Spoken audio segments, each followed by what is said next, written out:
do with writing, I am on it. Love reading. Anything to do with books or reading or writing, I am all about it.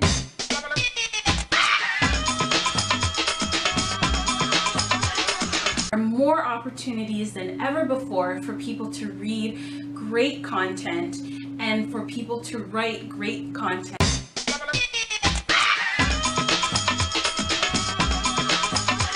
There. Okay, so it's recording, it says. Okay, so I'll just put that down in the background. All right. So thanks for coming on this call with me. No problem. I'm a huge book nerd. And I studied English at U of T. I did English Lit, and I came out thinking I want to go into publishing. That's my thing. And Right. I ended up at a accounting textbook publisher. So it was nothing like I was imagining at all. Right. Right. So I said, on the side, I still want to be involved with literature or fiction or even nonfiction, but people who are writing and doing things in the publishing industry. Then 2008 happened, and even though we were publishing for something very specific that had a real audience that wasn't going anywhere, accounting professors, it still, affected our business too, and we had to arrange the way that we did publishing. And I saw the hit that authors took, and I said, okay, one day I want to do something that helps authors get themselves out there and markets what they're doing, because writing a book is an amazing feat. If you can really apply yourself and sit down and have the discipline to get your ideas on paper, that's a real skill. And there's an audience out there that wants it. It's just not in the same way of distribution as it used to be. No, the whole landscape changed. So it's tough out there for an author. So if there's anything I can do to help authors promote themselves, I'm all about it. So this is kind of what Leopard Lit is about.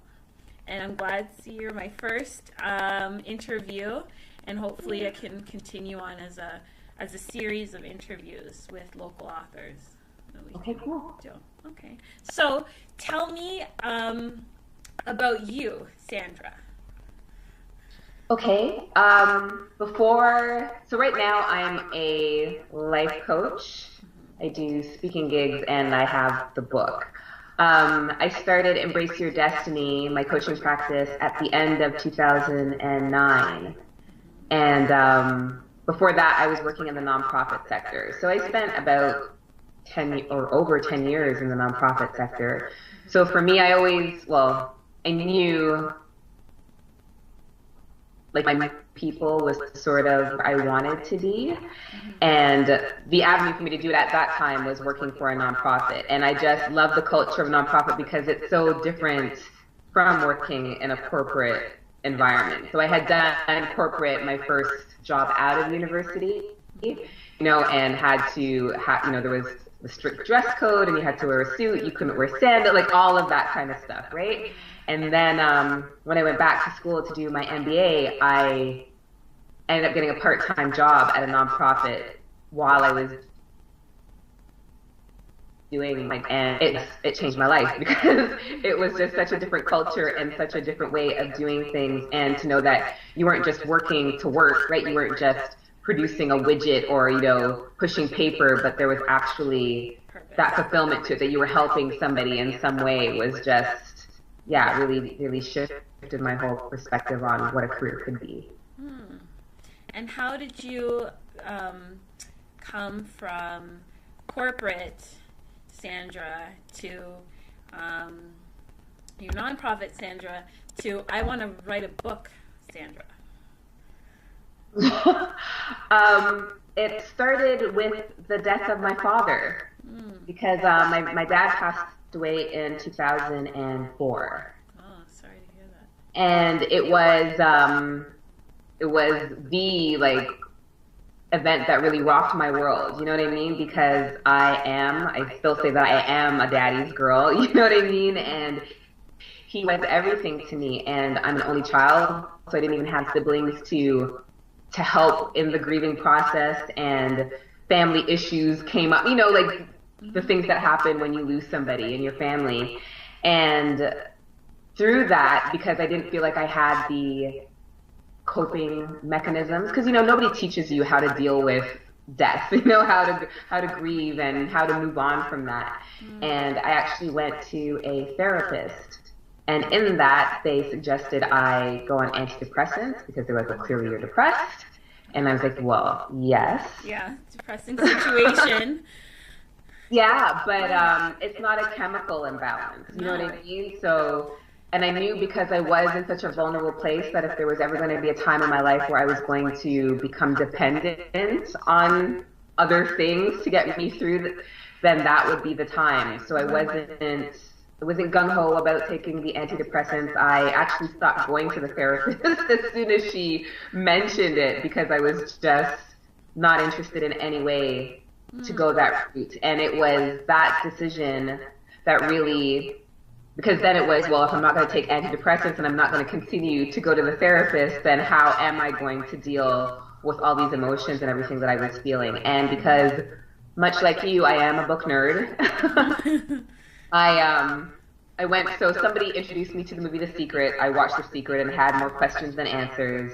And a friend of mine, you know, said, you know, you gotta read Esther Hicks. So I started reading Esther Hicks, and it just snowballed from there. So then I was reading all of the spiritual and self-help books, and all of that, and all the knowledge and the wisdom that these authors are providing me with helped me to really shift my perspective and to realize that just because it felt like the end of the world, it could actually be the end of the world in a good way, which is why I wrote the book, because I felt like we all go through loss at some point in our lives, and there's always going to be that loss that is more detrimental to your life than others.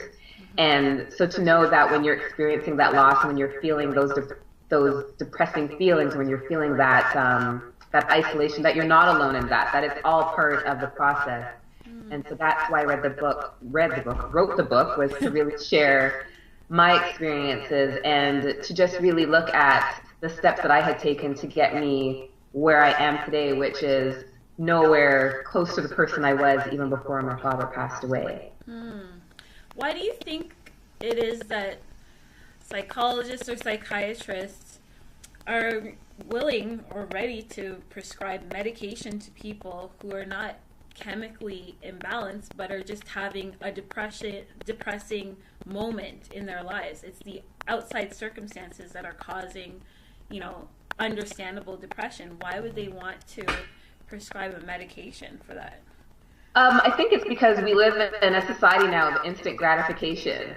So if you say if you know, maybe she had said to me, well, this is going to take 6 months to a year to work out, I might have been like, well, come on, that's a bit extreme. So I think that for the average person, they want results and they want them immediately. So to take antidepressants is that quick fix, right? So you're going to feel better, but it's an artificial positive feeling, but it's still feeling better than you did without it. Right. And then when you come off of the meds, do you still continue to feel better, or does it put you back into that depressive state? That unknown is why I wasn't really okay with that as the solution to where I was at the time, because I knew that it wasn't, that pills weren't going to fix it, because like you say, like after taking, the situation was still going to be there, you know, all the heartache and everything else was still going to be a part of life. So it's how to really cope with it.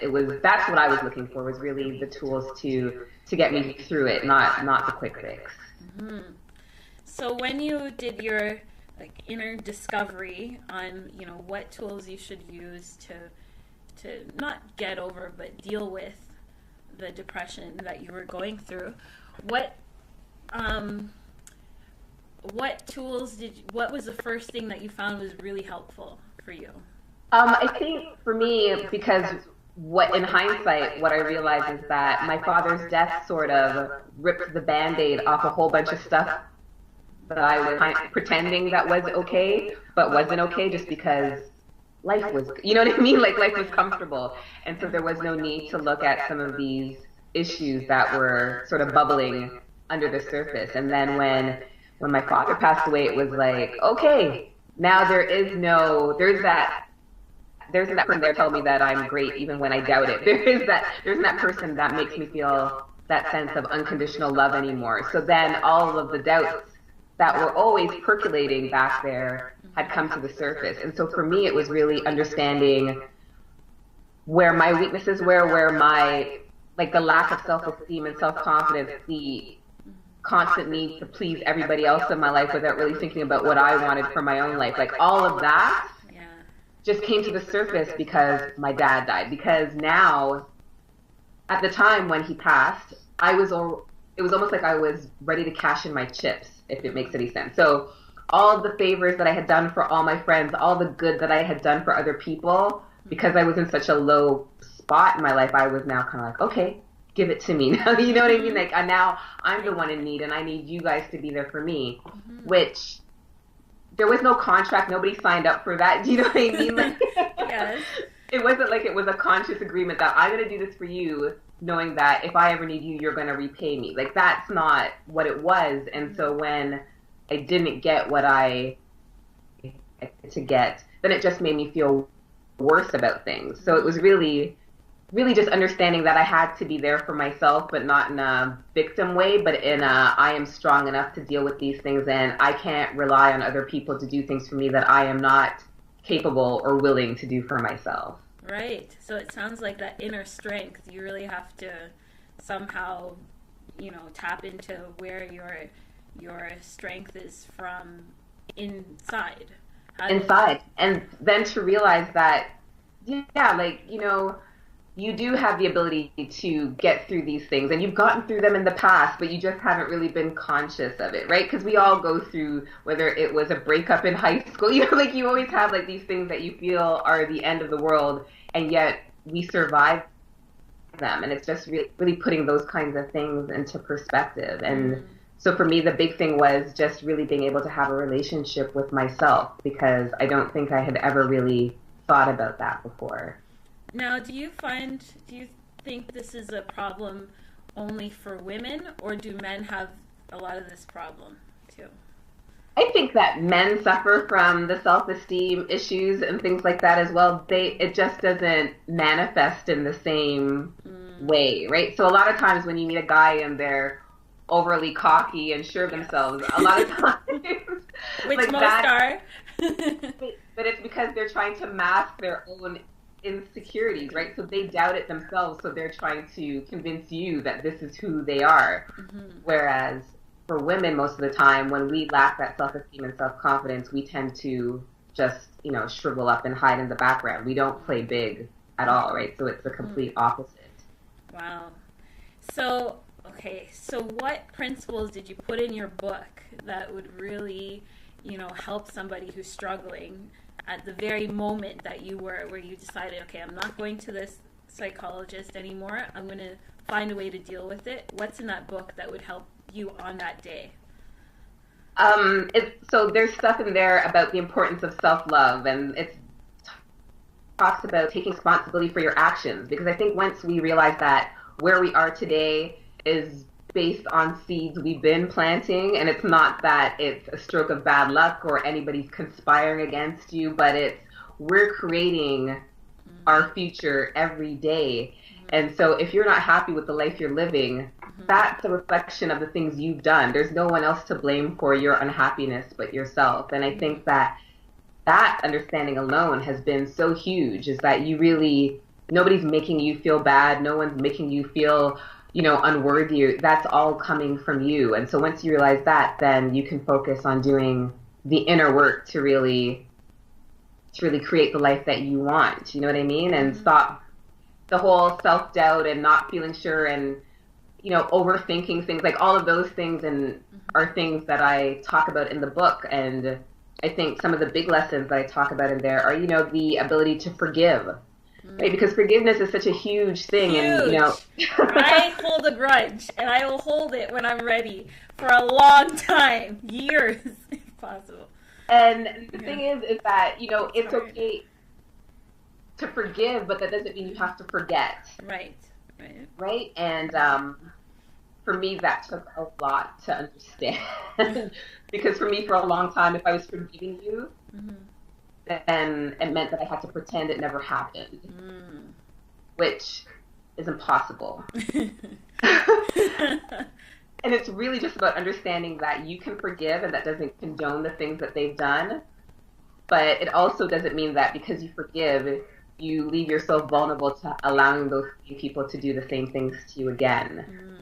Right? You have to learn from those experiences. And if you want new experiences, then you have to do things differently, which means you have to approach those people in a different way, and you have to set boundaries for yourself and say no to things sometimes, and know big one that it's okay. And I remember I met this woman and we were talking, and she said to me, you know, sometimes no is a complete sentence. And I was like, that is an awesome and, you know, a tattoo with it or something, just to know that, you know, you don't have to justify it. And I think that especially as women, you know, a friend asks you for a favor and you don't want to do it, and you're like, oh no, but it's because, and now you're making up stories for why you don't do it, because you don't just want to say, I don't want to do it. Yeah. And I know that for me, there have been times in my past where I've done things, like I said, you do things for people, and you may not be conscious that you have expectations of the fact that, you know, you played Superwoman and you did all these fantastic things, and they're going to worship the ground you walk on because you've done all these great things. And when it doesn't happen, resentment comes in, right? Because it's like, oh, after everything I did for you, you can't be there for me. And it's really being able to, if you can't do it without expectation, then you shouldn't do it at all. Wow, that's awesome. That's powerful. That's awesome. And you said something. That's been a big one for me too, I notice, and especially in business when I'm a freelancer, a freelance marketing agent. I help people market themselves better. And a big one, like after my first year in, was realizing I don't have to work with everyone. No. And I can say no to potential clients because sometimes it's not worth it. And there's certain warning signs that come to you in the beginning. And, you know, that continue. People don't magically change when you decide to work with them. They're still that person. Yeah, and the warning signs, and sometimes it's that whole desire to make money, right? Because as an entrepreneur, right, there is no steady paycheck anymore. So now sometimes there is that pressure to be like, well, I need to pay my rent. So I am going to say yes, even though my gut is telling me that this one is not the one. Right. But that money, that short term, if they do pay you, because a lot of times those difficult clients I didn't want to say it, but that's what I'm talking about, money. Yeah. Right? Yeah. That's the thing. So you did it because you want the money. Yes. But same clients that are causing you the headache are the ones who are holding onto it. Right. So you put yourself through all that heartache, aggravation, and there's still a big goose egg in your account. So what was the point? What was the point? And you know what? That goes for relationships too. Yes. That goes for relationships too. You know, you meet the guy and he's, you know, there are certain things you don't like about it, but you take it overall and you think, okay, well, I'm over 30 and I want to get married by here and I want to have kids by here. And if I do the, you know, chart of it all, then I need to be engaged last year. So, you know, on the whole, I do the cost benefit analysis and in the end, it's not worth it because in 5 years, the relationship falls apart for the exact same reasons that you saw from the beginning. Yeah, 6 weeks in. Right. So who's to blame? You. It's the same guy. Yes.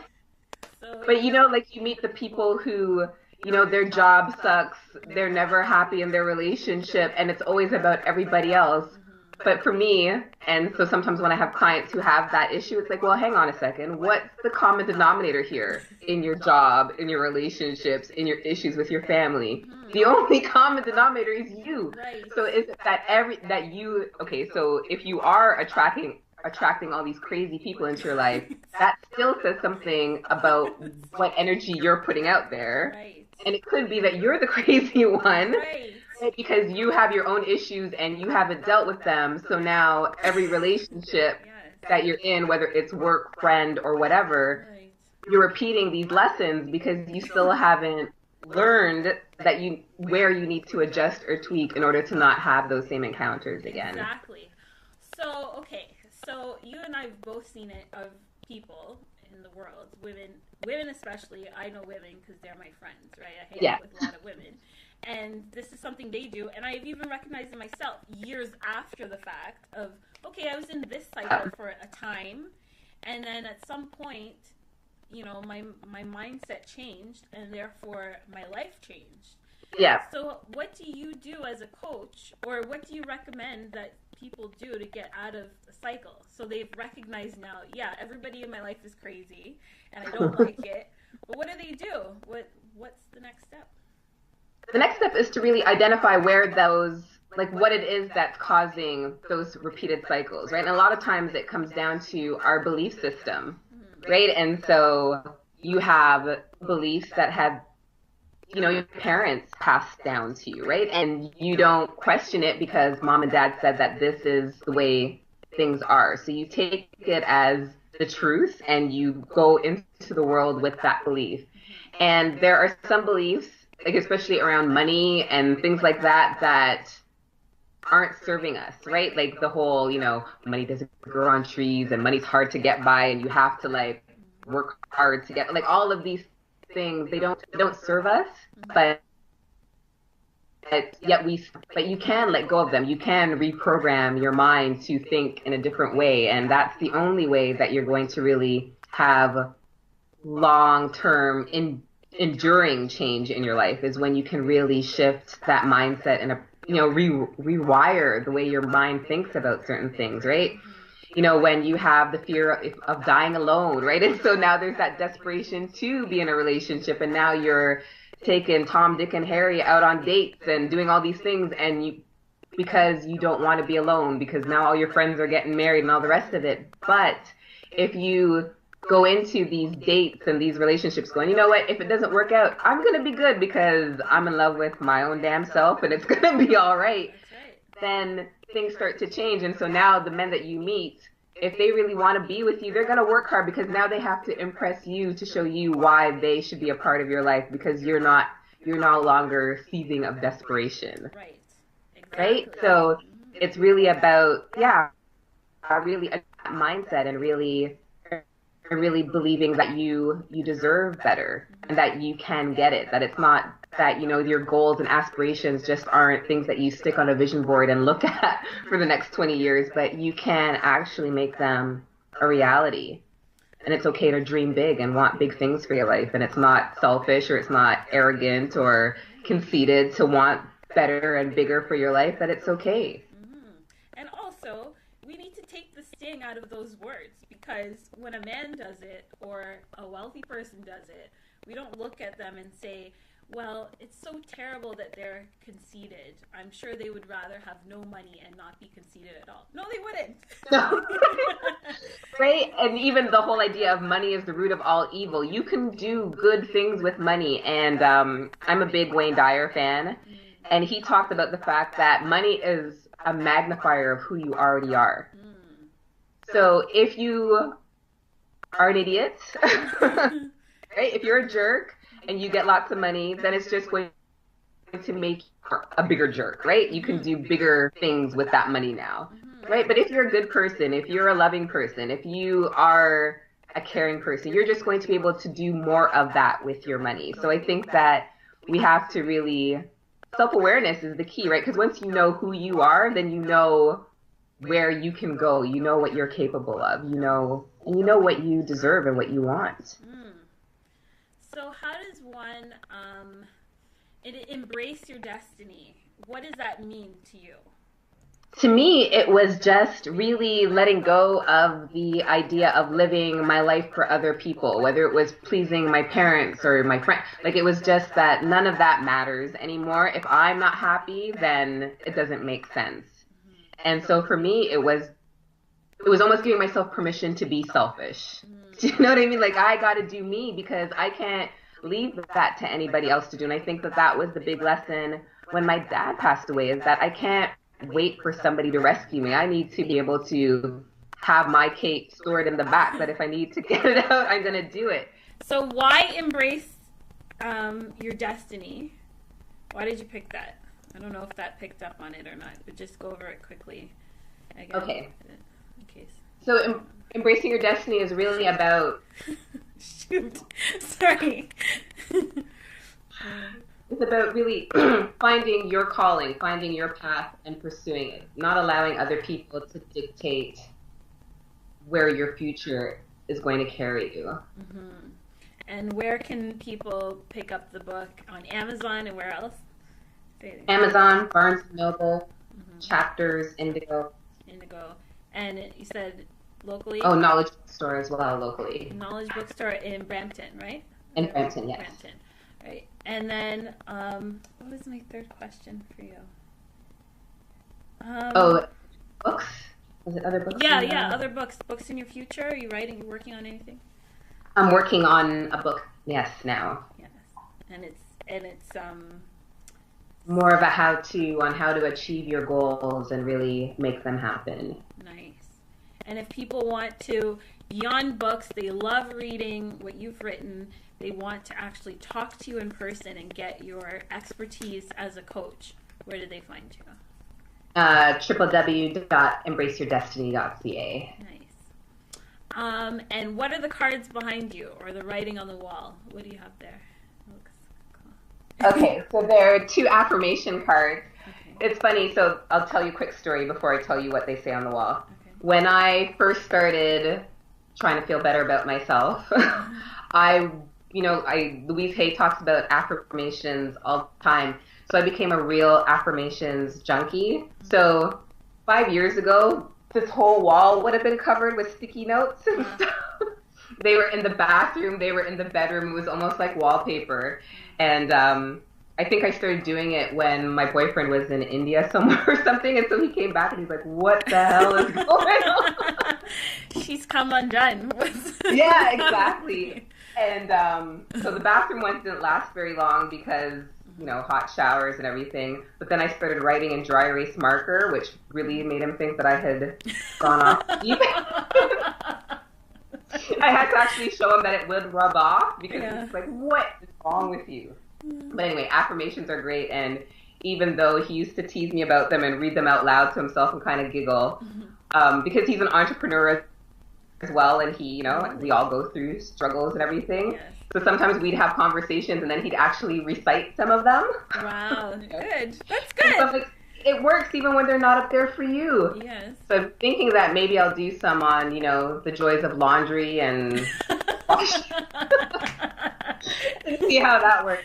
I'll let you know. Right? But, so the first one says, I live in a divinely inspired universe. I have nothing to fear. I trust in myself, and when I do so, I trust in the very wisdom that created me. And then the second one says, I am a creation of God, and I am divine. I've forgotten this, but now I'm not accepting excuses. I'm going to stop fooling myself and work at being all that I was destined to be. And you feel that they work, like when you repeat it to yourself. They do, and sometimes it's just nice to, like when you're not having the best day, to read that kind of stuff, right? Just to remind you of the power within, right? Which is, I think, why that Marianne Williamson quote about our greatest fear, that quote is just so powerful because it's the truth, right? Our deepest fear is that we're powerful beyond measure, because if we are powerful beyond measure and we're living a mediocre life right now, then what are we doing, right? So then again, it puts the responsibility back on ourselves to... Our fault. Yeah. Yes. To stop fooling around and make it happen. Yeah, I love that. And I love that your boyfriend is an entrepreneur too, and understands the life that you are grinding together. Well, it's funny because when I first met him, I was in my second year of the MBA program. And I remember on our first date, he was like, so, what's the plan after you graduate? And at that point in my life, the answer was get a job, right? And even then, he was an entrepreneur. So he was looking at me like I sprouted a third head. Because he was like, what do you mean? He's like, why would you go to business school to work for somebody else? He's like, that makes no sense because now you would have the knowledge and the skills to build your own. But at that point in my life, I didn't have any idea what a business would look like for me or what I would want to do. So I wasn't even entertaining those kinds of thoughts at that point. I thought he was nuts. Did you find that the MBA program has helped you now with your own business or not? It helps in understanding things.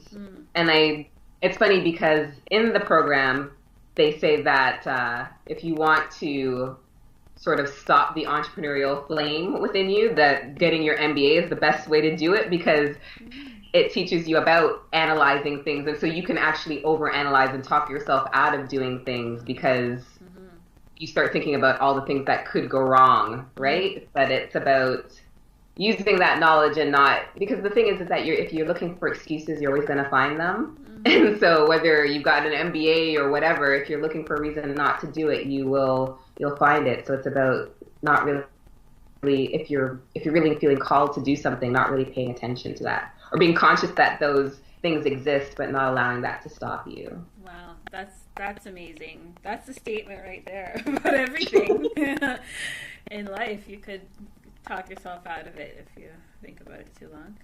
But yeah, I think that's incredible, and I think it's so important too when you are an entrepreneur and you are taking leaps of faith every day. It's not a safe career choice at all. No, it's not for the weak of heart. No, but when you have a partner that understands that, it makes your life 10 times easier.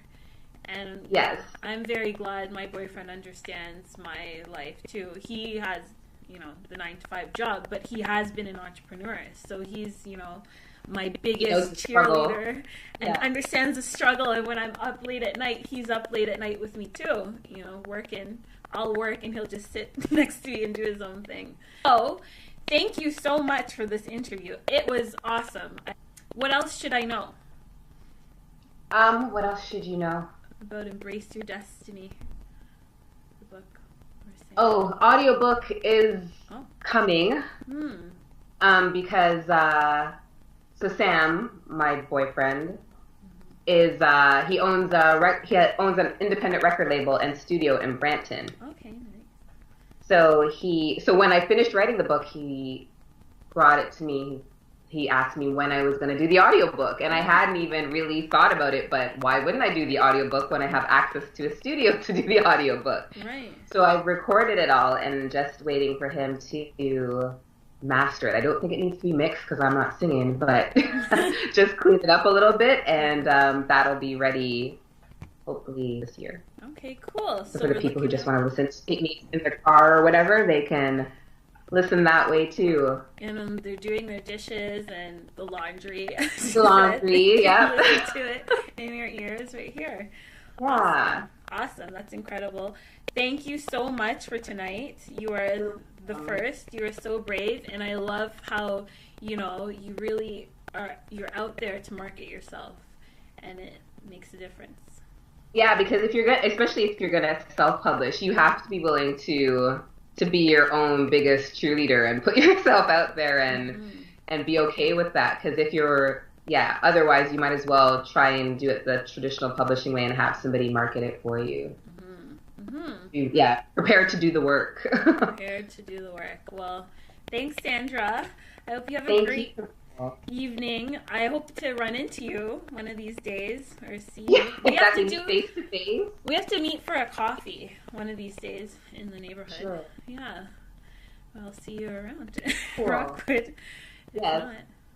Thank you so much. No problem. Have a great night. I'll see you.